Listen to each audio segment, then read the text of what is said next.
Hello everyone, my name is Naman Goyal and today we are going to start chapter 5 of class 8 data handling, right? देखो data handling chapter जो है हमने class 7th में भी पढ़ा था, class 6th में भी पढ़ा था, ठीक है।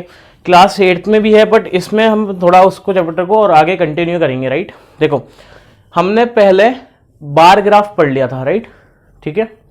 बार ग्राफ हम पढ़ चुके हैं। लुकिंग फॉर इन्फॉर्मेशन पहला टॉपिक है, लुकिंग फॉर इन्फॉर्मेशन। जैसे हमें मान लो कोई भी ग्राफ हमें गिवन है तो हम उस ग्राफ को देख के अपन क्या करते हैं, इन्फॉर्मेशन की तलाश करते हैं ना, इन्फॉर्मेशन को देखते हैं कि क्या क्या इन्फॉर्मेशन हमें उससे मिल रही है, राइट, ठीक है। तो ये बात होगी किसमें, लुकिंग फॉर इन्फॉर्मेशन में, ठीक है। अब organising data next is organising data. हम क्या करते हैं ना, डेटा को एक स्पेसिफिक ऑर्डर में क्या करते हैं, ऑर्गेनाइज करते हैं। फॉर एग्जाम्पल जैसे मान लो हमारे पास एक स्कूल का डेटा है,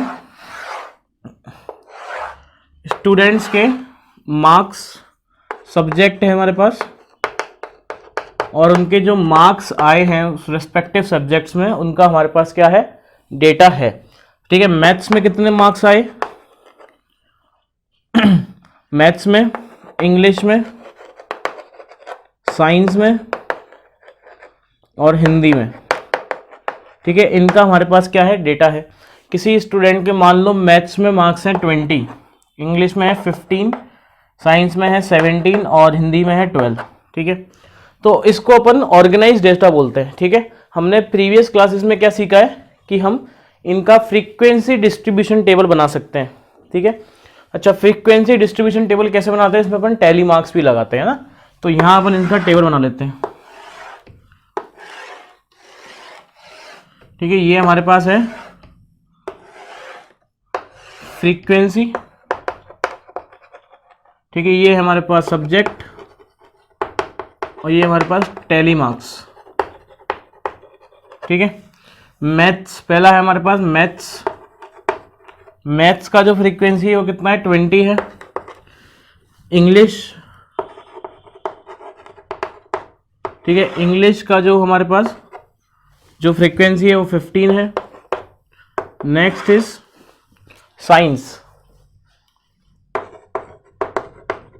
साइंस का जो फ्रीक्वेंसी है वो हमारे पास 17 है।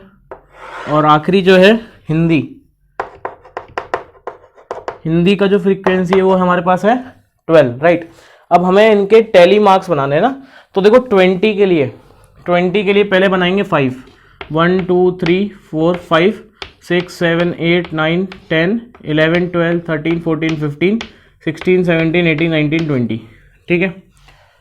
इंग्लिश में है 15, तो 1 2 3 4 5 6 7 8 9 10 11 12 13 14 15, ठीक है।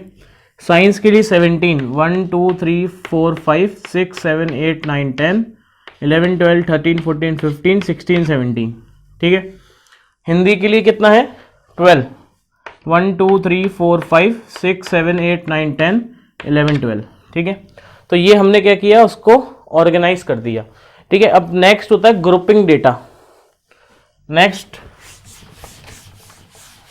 तरीका क्या होता है, ग्रुपिंग डेटा। मतलब हमने एक ग्रुप में उसको डेटा को स्टोर कर दिया, ठीक है, किसी एक ग्रुप में, इंटरवल में, जिसको अपन क्या बोल सकते हैं, एक हमने उसको एक इंटरवल में स्टोर कर दिया, ठीक है।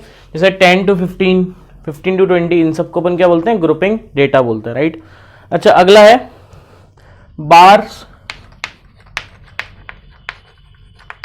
With a difference, bar with a difference, ठीक है। जैसे हमें मान लो हमें कोई डेटा दिया हुआ है, यहाँ पे अपन डेटा लिख लेते हैं।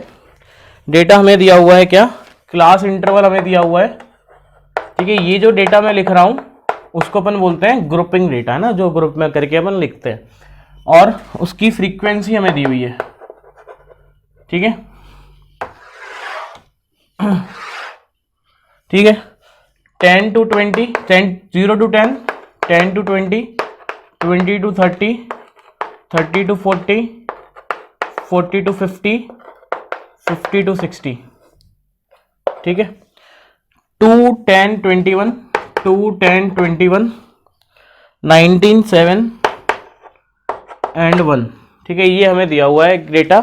अब इसकी हेल्प से हम क्या कर सकते हैं, एक इसका डेटा बना सकते हैं। क्या बना सकते हैं, इसका ग्राफ बना सकते हैं। ठीक है, बार ग्राफ बना सकते हैं। तो बार ग्राफ अपन बनाते हैं इसका। ठीक है, तो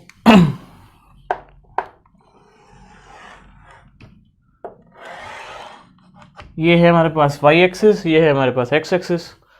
तो ये आ जाएगा 0 1 2 3 4 5 6 7 8 9 10 11 12 13 14 15 16 17 18 19 20 और ये 21।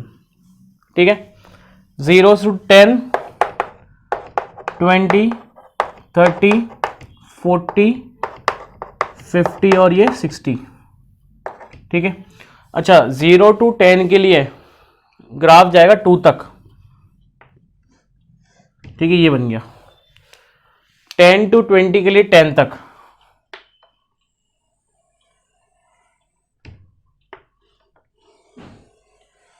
ठीक है, ऐसा 20 to 30 के लिए 21 तक।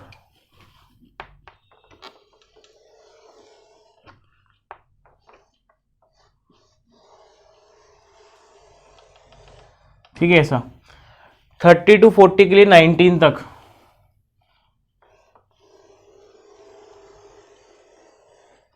ठीक है, 40 to 50 के लिए 7 तक।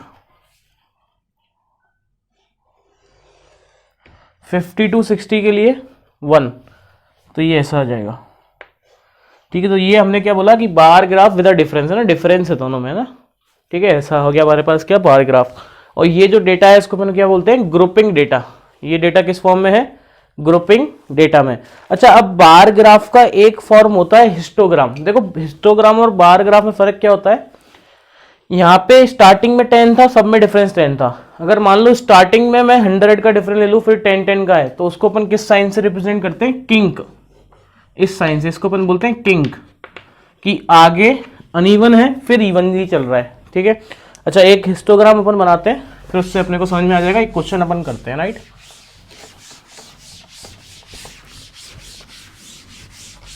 ठीक है, जैसे कि मान लो हमें एक हिस्टोग्राम दिया हुआ है।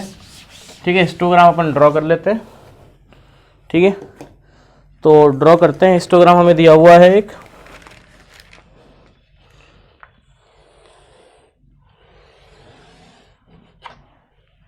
ठीक है, यहाँ पे है number of girls in class 7th।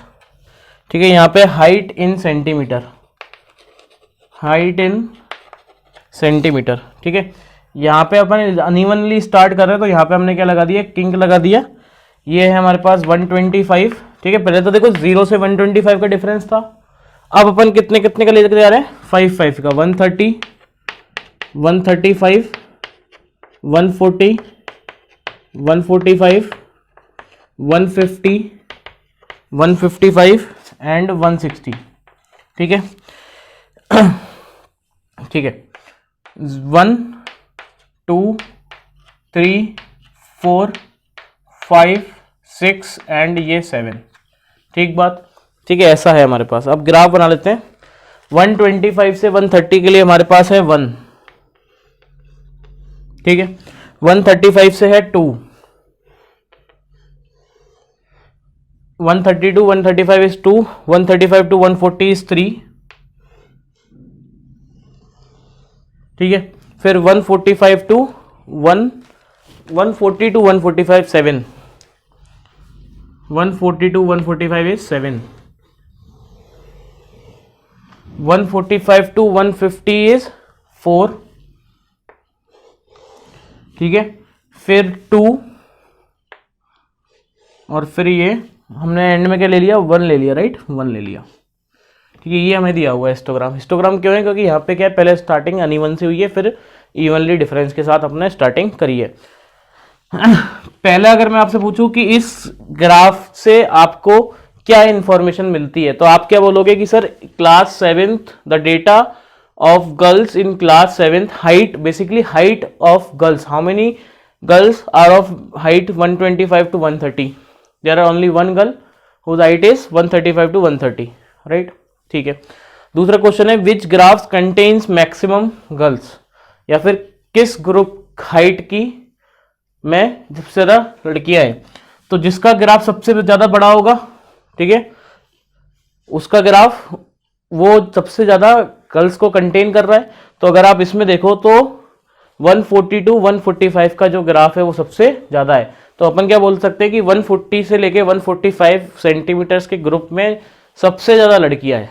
Height की अगर रेस्पेक्ट में बात करें तो उनकी हाइट सबसे ज़्यादा है. कितनी लड़कियां हैं? इसे 7 लड़कियां हैं. इनकी हाइट 140 to 145 के बीच में है, right. How many girls have height of 145 and more than, है ना. मैं आपसे क्या पूछ रहा हूँ कि कितनी लड़कियां ऐसी हैं जो हाइट, जिनकी हाइट 145 और मोर देन 145. तो हमें 145 से बार ज़्यादा वाले सारे ग्राफ गिन ले. तो कौन कौन से ग्राफ गिनने? एक तो ये वाला बार लेना है अपने को, एक ये वाला बार लेना है और एक ये वाला बार लेना है. तो 145 to 150 के बीच में कितनी है?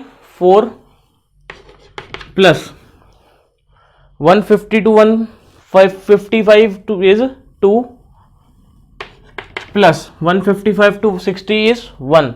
So the answer is 7. ठीक है. तो ये हमने क्या सीखा, हिस्टोग्राम को कैसे अपन इंटरप्रेट कर सकते हैं. ठीक है. तो ये अभी हमने डेटा हैंडलिंग की शुरुआत करी है. तो हमने शुरुआत में क्या देखा कि बार ग्राफ को अपन कैसे इंटरप्रेट करते हैं, ऑर्गेनाइज कैसे करते हैं हम डेटा को, ग्रुप डेटा क्या होता है, फ्रीक्वेंसी डिस्ट्रीब्यूशन टेबल कैसे बनती है, और हिस्टोग्राम क्या होता है ना. What is the difference between histogram and bar graph. Histogram में एक किंग साइन होता है, किंग. इसका मतलब क्या होता है कि स्टार्टिंग आपने अनइवनली करी है, फिर आप इवनली काम कर रहे हो, राइट. ठीक है. तो फिलहाल इस लेक्चर में इतना ही काफी है. नेक्स्ट लेक्चर में अपन पढ़ेंगे सर्किल ग्राफ और पाई चार्ट. ठीक है. तो अभी फिलहाल के लिए इस लेक्चर में इतना ही. मिलते हैं नेक्स्ट लेक्चर में. जब तक के लिए पढ़ते रहें and thank you so much.